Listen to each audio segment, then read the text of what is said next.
ஓம் நம சிவாய.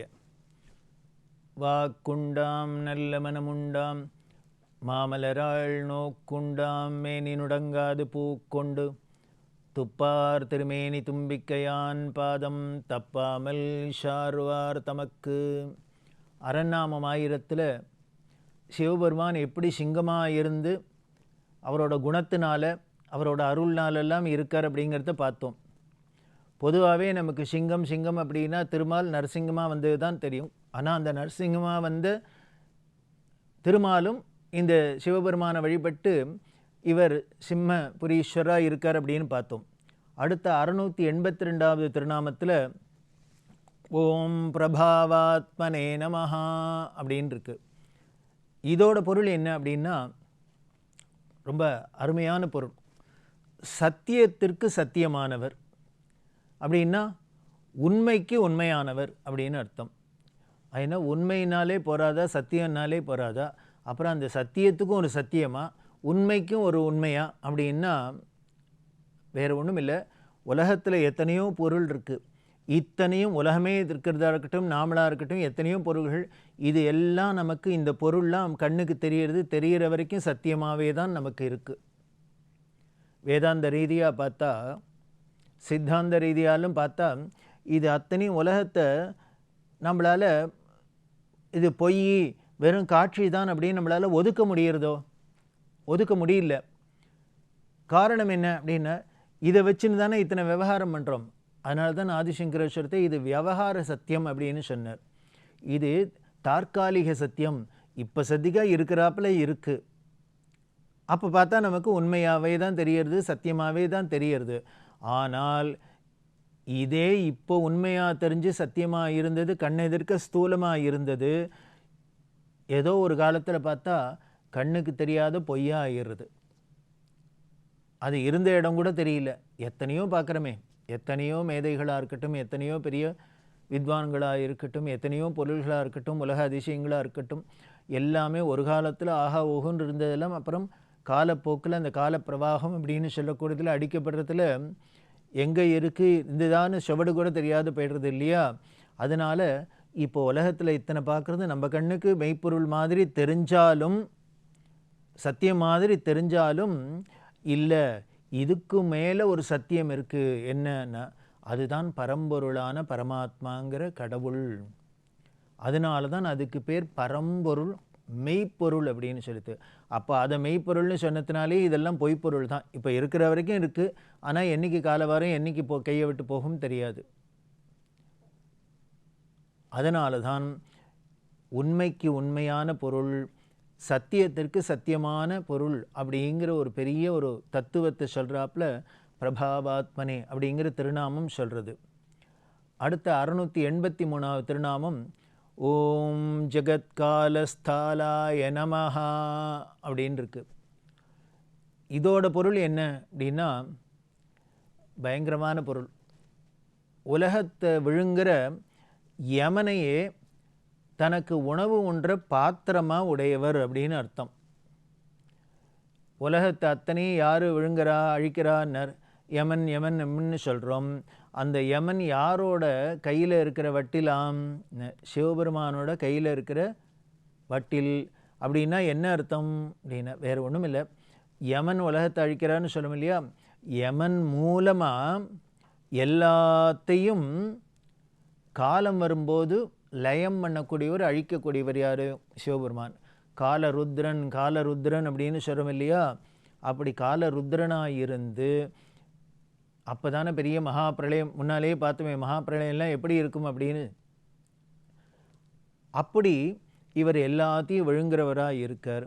எல்லாத்தையும் இவர் லயம் பண்ணுறதுனால அந்த லயம் பண்ணுறதுக்கு யாரோ ஒரு கருவியை கையில் வச்சுருக்கார். யார்? அது யமன்கிற ஒரு ஆளை கையில் வச்சுருக்கார். அதனால் யமனை கையில் வச்சுன்னு எல்லாத்தையும் இவர் லயம் பண்ணுறதுனாலே ஜகத் காலஸ்தாலாய நமஹா அப்படின்னு சொல்லியிருக்கு. அப்படி இருக்கிறவர் எதுக்காக இவர் லயம் பண்ணுறார், அப்புறம் என்ன பண்ணுவார் அப்படிங்கிறத அடுத்த திருநாமமே எப்படி சொல்லிடுத்துன்னார்.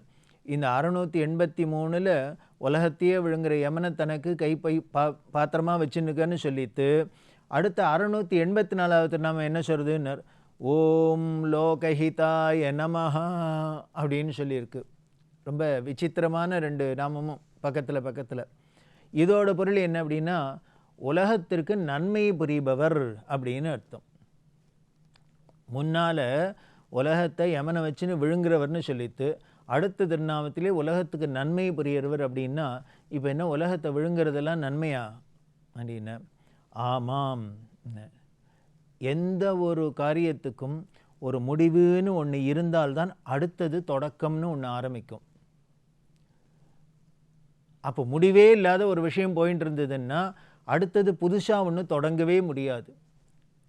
நாம் சொல்கிறோமோ இல்லையோ, இந்த போகி பண்டிகையும் போது எல்லாத்தையும் வெளியில் பழசில் வீட்டில் இருக்கிற பழசெல்லாம் கொண்டு போய் கொளுத்துட்டு, எதுக்கு கொளுத்துறான்னு, இந்த பழையன கழிதல் புதுவன புகுதல் அப்படின்னு சொல்லுவோம் இல்லையா.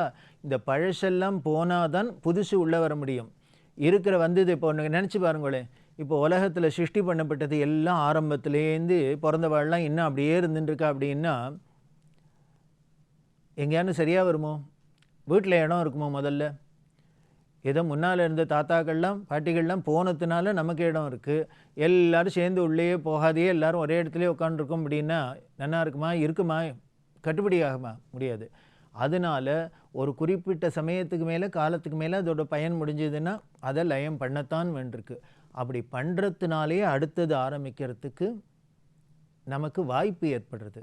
இப்போது இந்த நிகழ்ச்சி முடிஞ்சு கொடுத்துன்னா தான் அடுத்த நிகழ்ச்சி ஆரம்பிக்குமே வழிய, இல்லை முடியாதே இது போயிட்டே இருந்ததுன்னா அடுத்த நிகழ்ச்சி எங்கேருந்து வரும்? ஒன்றிலேயே நின்றுருக்கும். அதனால தான் இவர் என்ன பண்ணுறார் அப்படின்னார், உலகத்தை எல்லாத்தையும் லயமும் பண்ணுறார். லயம் பண்ணிவிட்டு இதுவே பெரிய ஹிதம் அப்படின்னு சொல்லியிருக்கு. அதாவது மரணம்னு நமக்கு அது ஒரு விஷயமா சொன்னால் கூட அது என்ன அப்படின்னா, இறைவனே நமக்கு கொடுக்குற ஒரு ஓய்வு. அவர் 2 விதத்தில் நமக்கு ஓய்வு கொடுக்குறாராம். நமக்கு தூக்கம்னு ஒன்று கொடுத்துருக்காரு. இந்த தூக்கம்ங்கிறதே தூக்கம்னு ஒன்று இல்லைன்னா வச்சுங்களேன், நம்ம எப்போ பாரு 24 மணி நேரம் ஓடி ஆடிட்டு வேலை பண்ணிட்டு சம்பாதிச்சுட்டேவா இருக்க முடியும்? அப்படி ஓஞ்சு போகிறது அக்கடான்னு ஒரு இடத்துல படுத்துன்னு நம்மளை மறந்து அப்படியே ஓய்வு எடுத்துருக்கிறது அந்த உறக்கம் அப்படின்னு சொல்கிறோம் இல்லையா. இந்த உறக்கமே மரணத்துக்கு சமானம்தான். இது என்னென்ன தற்காலிகம். ஏன்னா கொஞ்ச நேரம் ஆயிடுத்துன்னா உடனே ஏந்திருக்க வேண்டியதுதான். ஆனால் மரணம்ங்கிறது என்ன பண்ண, இவன் ஓஞ்சு போய் அத்தனையும் பண்ணினோன்னு ஒரு வழியாக போருண்டாப்பா, இனிமேல் நீ ஒரு வழியாக ரெஸ்ட்டு எடுத்துக்கோ அப்படின்னு தூக்கி இவர் லயம் பண்ணி அந்த ஜீவனுக்கு ஓய்வு கொடுக்குறார்.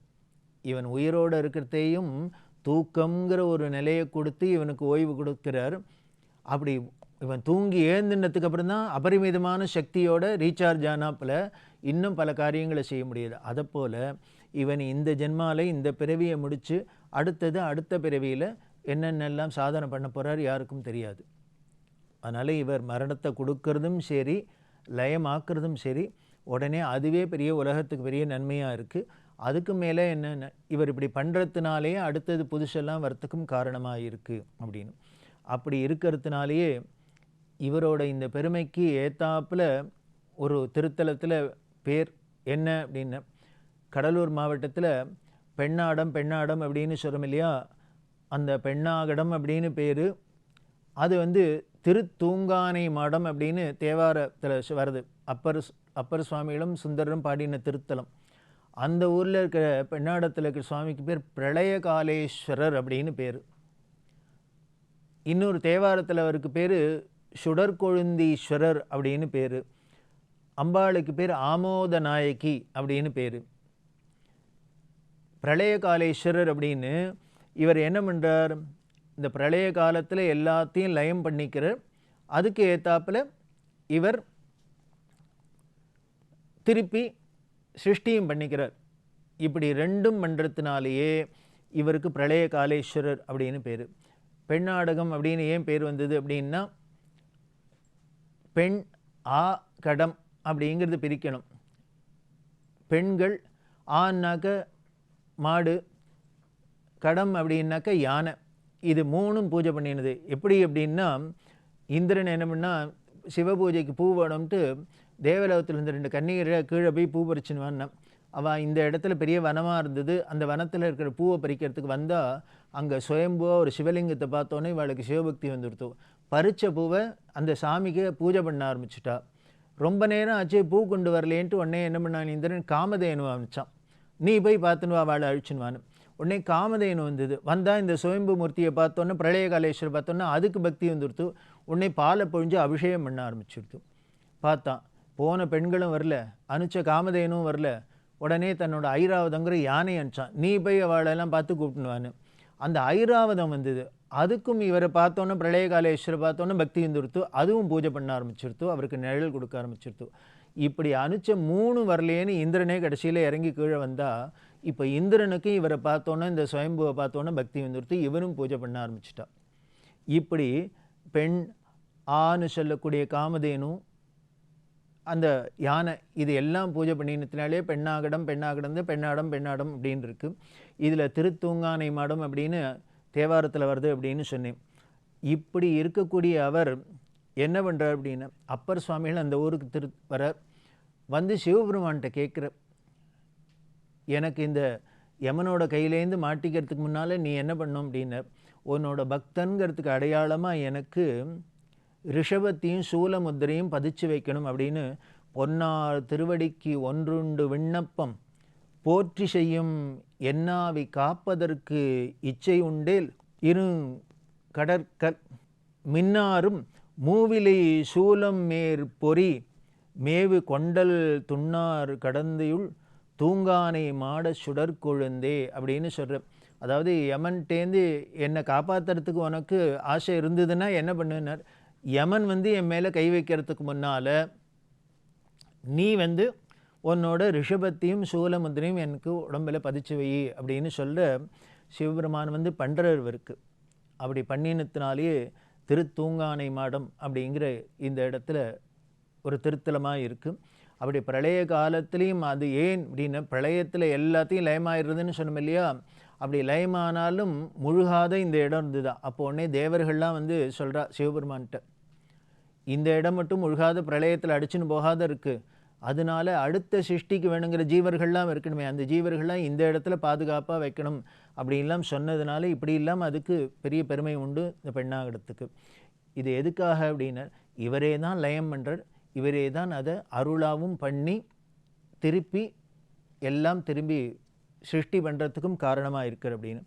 அப்பேற்பட்ட இந்த திருத்தலத்தை சோழராஜா வந்து தரிசனம் பண்ணும் அப்படின்னு வர்றார். இந்த பிரளயகாலேஸ்வரர் தரிசனம் பண்ணணும். அப்போது வெள்ளாறு வெள்ளமாக இருக்குது, அதில் தாண்டி போக முடியல.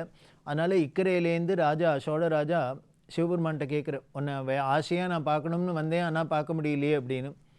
அதனால சுவாமி என்ன பண்ணாரான்னார், அப்படியே ஒரு மலை மாதிரி அந்த இடமே எழும்பி எடுத்தோம், மேடாப்பெடுத்து எழும்பி மேலே உயர்ந்து நின்று இவருக்கு தரிசனம் கொடுத்ததுனாலே அது கட்டுமலையில் இவர் சௌந்தரேஸ்வரர் அப்படின்னு அந்த சுவாமிக்கு பேர். கட்டுமலையில் அங்கே சுவாமியும் இருக்கார். சோழராஜாக்காக அப்படியே பூமியே மேலே தூக்கி உயர்த்தி தரிசனம் கொடுத்தது. இப்படி பல விதத்திலையும் அருள் பண்ணக்கூடிய அந்த சிவபெருமானோட பெருமைகளில் இன்னும் பல விஷயங்களை தொடர்ந்து பார்க்கலாம். ஓம் நம சிவாய.